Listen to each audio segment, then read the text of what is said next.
Okay, deck tech for the next evolution, hopefully, of the Obosh monkey prowess archetype. A Ragavan has obviously earned its place.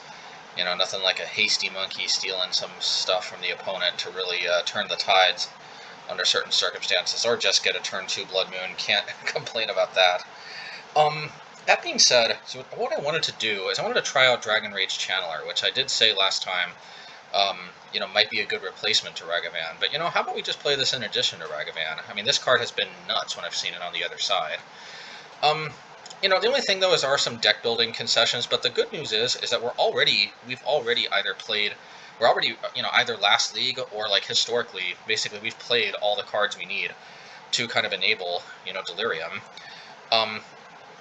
Yeah, so let's, and there is one thing I want to note. I have been hearing reports that Fury has been really good for some players, and I just got off another test league that actually I was recording, but it was just going really poorly, and I don't know, it's weird. Like, oftentimes I never wanted to pitch Fury. I don't know how else to explain it. I really did consider the possibility of maybe playing, Valakut Awakening and Spikefield Hazard. And somehow moving the Pyrite Spellbombs to the sideboard. I don't know how to do that because I really want to play this exact 15-card sideboard. It's really hard for me to get away from the versatility and how all of these are just very, very valuable in all the different matchups that I've been against. So, bottom line is, it's just really hard for me to.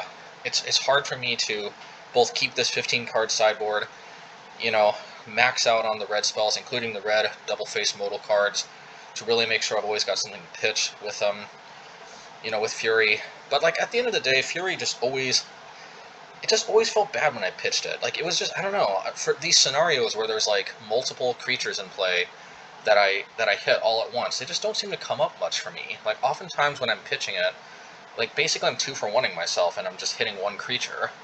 I don't know, maybe there's a, how can I say? It could be kind of high variance in that regard. I'm thinking Fury might be more of a sideboard card.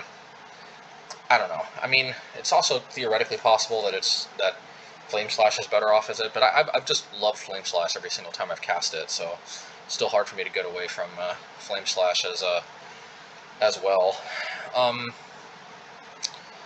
But yeah, so long story short, though, I'm thinking to try this particular variant because we've already played Pyrite Spellbomb last time. I mean, it's really surprised us with, basically being a versatile, basically like a shock when we need it, or just a, 2-damage burn spell, Tremendous burn spell, or just cycling it. That's been pretty good.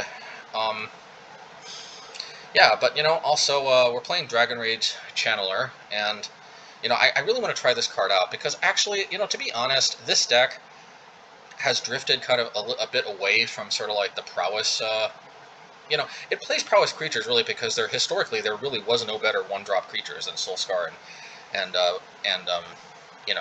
Swiftspear.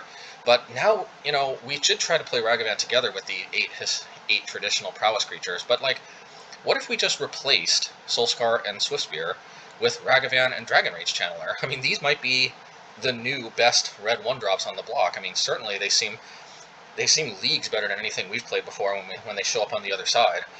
Except, of course, maybe for the prowess creatures themselves. But where the prowess creatures are more aggressive, these creatures seem way stronger in the mid-game. And, that's kind of where our deck's been heading anyway. And, these cards can still be decently aggressive. But they also are stronger in the mid-range. They're not as explosive as the prowess creatures when you're going all out with Mishra's Baubles and Manamorphoses, but Manamorphi, or however you say that. But then again, we're not really going all out, with generating prowess either. We really were playing those primarily because those were kind of the best 1-drops we had, and we couldn't forfeit, against Tron and these other decks that kind of take over the game if you'd give them enough time. I mean, sure, we were grindy, but there's no outgrinding Tron. There are certain decks that will always outgrind you, or just combo you, like ad nauseam or something, and it just kind of paid to have we tried some alternative strategies, but like it really did just pay to have some early pressure, you know, when you needed it. And sometimes you also disrupted the opponent because they had to kill them. And anyway, long story short, I've actually taken the prowess creatures out, so now we're officially not a prowess deck anymore. But these might be the kind of better replacements anyway. And the good thing about Dragon Rage Channelers, I have a feeling we're going to make this work, because, you know, here's my logic here. We already historically played Forgotten Cave, and, you know, I mean, we can't really play fetch lands. I mean, I guess we could play fetch lands, but I don't want to, because I don't want to take the extra life loss for no reason. Yeah, it just doesn't, I don't know, I just don't really want to take the extra life loss for no real good reason, expose ourselves to getting hated out by Dryad Arbor, another Arbiter, another, like, you know, sorry, not Dryad Arbiter, Leonin Arbiter, you know, stuff like that. Yeah, I mean, I suppose fetch lands are a consideration, but why not just play good old Forgotten Cave? We've played this card before. Oftentimes we like cycling it. So this can just be a great card that we can put a land in the graveyard to help enable Delirium, and, you know, I think that this has been a proven card in our archetype, so I say why not, oh yeah, plus we can put it in our graveyard under Blood Moon.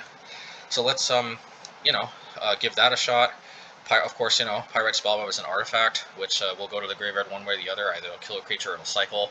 And, you know, typically it will either kill a creature or cycle pretty early in the game, typically. It also deals with pro-red creatures, so I like that it kind of complements Delirium, while also just kind of, you know, plugging a core hole of the deck with pro-red, while also, you know, just being a decent cycler / burn spell. Pretty versatile, and I think pretty good, and surprisingly main deckable in a deck like this. Flame Slash, of course, this fulfills a sorcery requirement, and it's always been good for us. Lightning Bolt is an instant, always good. We all know Ragavan. Spikefield Hazard, you know, like, also, you know, I'm just thinking, you know, maybe with 24 lands, you know, 4 Forgotten Caves, 12 mountains, 4 Raiden Fountains for 12 actual lands, I mean, 20 actual lands plus 4 double face lands with Spikefield. I mean, a lot of times this will just be a land, but, you know, there's a lot of situations where you may want to just clear a 1/1 for Ragavan to get through, you know, or just enable Delirium, you know, just pitch this into the graveyard, either with Seasoned Pyromancer, or off the top with a Dragon Rage Channeler itself, or just play it on a, you know, hopefully it'll tag a creature, but even if not, sometimes maybe we just go for face, and then we turn on Delirium and we get more aggressive. Because actually without this, we don't actually have that many actual instants. We've got Lightning Bolt, and that's pretty much it, because this will be a creature when it's in our graveyard. So this enables us to have 8 instants. You know, Blood Moon sometimes gets countered or destroyed, and then, you know, that can enable a Delirium. I mean, we've got, like, all the card types here. Bonecrusher Giant, you know, like, it's been good to us. It's obviously going to be a creature in the graveyard, but still, I mean, just very solid. It's hard for me to get away from this card. It's just, this card kind of defines the deck in many ways. Hammer Bogardan, also, you know, without this, we wouldn't necessarily have 8 sorceries, but we've got the Flame Slash and the Hammers. Seasoned Pyromancer has always been great, plus this can pitch like a Blood Moon or some other cards. This can also help, or just a land, so it can help, you know, enable Delirium that way by just, like, pitching a land to the graveyard. You know, in Hammer Garden last game, and it was surprisingly, and I'm going to say, it's really weird to say this, but, like, in the last test league that I kind of scrapped the recording of, where I was testing Fury was consistently disappointing, unfortunately, but, I mean, I know this card looks janky as heck, but this card kept impressing me. This card single-handedly won the game against a blue-white control deck that I guess couldn't find its Force of Negation, but, like, there's no way I would have won that game without this card. Like, they countered all my stuff, and we ended up in top deck, and then I just kept resurrecting Hammer, and they, I guess, didn't draw a Force of Negation in time, and I just dealt so much damage. Eventually they drew, like, Test of Talents, or whatever it's called, like, you know, the 2-mana Quash spell that, like, counters the instant or sorcery, and you can search all their library for all their copies and exile them and their graveyard. Like, eventually they dealt with this, but this dealt probably, like, 12 or 15 damage or something before they did that. It was insane. And I know, like, not every single game is going to play out that way, but I mean, it's not unusual that we both kind of, like, they counter all our spells, we can't quite get there, and maybe not 12 or 15, because I do think I did a little bit more damage, but no kidding, this card dealt at least, like, 8 damage. Well, I guess it would have to be 9. This card did at least 9 damage, minimum. 9 or 12, I can't remember exactly how much, but it did, like, at least 9 damage, probably 12, I think. It was insane, and we got him down to, like, I remember getting them down to, like, 4 life, And then, like, sure, eventually they dealt with this, but then, you know, season Pyromancer tokens and other stuff finally pushed through. I mean, you know, there's an alternate universe where even this might not have been enough, but, like, it's just so insane that this card is like a one-card infinite value engine. It's a very, very slow value engine, but, you know, like I explained in my previous video, it is just a pretty good 3-mana burn spell. And yes, I'm aware, collective Defiance, the red collective spell, you know, actually is pretty sweet too, and I do want to play that, but I do want to try that one of these days.